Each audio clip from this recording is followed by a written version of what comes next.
Ikinatuwa ng maraming mamimili ang pagbebenta ng pamahalaan ng 20 pesos na kada kilo ng bigas. Umaasa naman sila na palalawigin pa ito upang maraming Pilipino ang matulungan. Si J.M. Pineda sa sentro ng balita. Sa bahay na ito nakatira ang mag-asawang Teresita at Bonifacio. Parehong senior citizen na retirado at tanging sa mga racket na lang kumikita. Parte sila ng vulnerable sector na pwedeng makabili ng 20 pesos na bigas ng pamahalaan.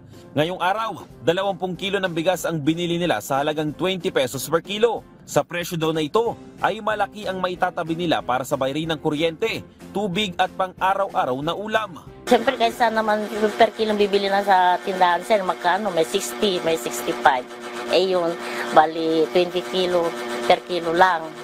Malaki-laki natin kung bagay yan sa loob ng isang linggo namin. Ay malaki na rin sir.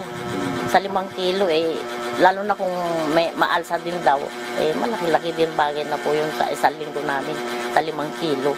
Madalas, nasa 300 pesos kada linggo ang nagagastos nila sa bigas o katumbas yan ng 1,200 pesos sa isang buwan.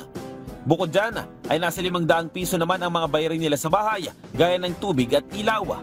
Sa kabuuan, aabot ng halos 2,000 ang gastusin nilang mag-asawa. Pero ngayon, 800 pesos daw ang matitipid nila sa pagbili ng 20 pesos na bigas. Sa halagang 400 pesos daw kasi, ay 4 na linggo na nilang kakainin ng 20 kilong bigas na kanilang binili sa Kadiwa Store. Ang kanilang matitipid, pwede pa daw nilang mailaan sa iba pang bayarin sa kanilang tirahan. Sa 60 pesos na binibili mo sa tindahan 1 kilo, bali 3 kilo na kung tuusin yun, di ba? Yung 60 sa 20 per kilo.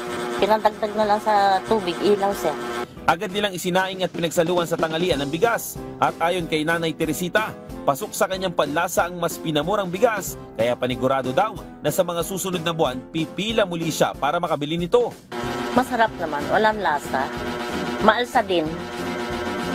Kumbaga yung 60 pesos, halos kalahati rin yung lasa nun. Tikman muna nila bago sila magsalita ng ganyan, hindi masarap. Ngayon, napatunayan namin, masarap naman siya.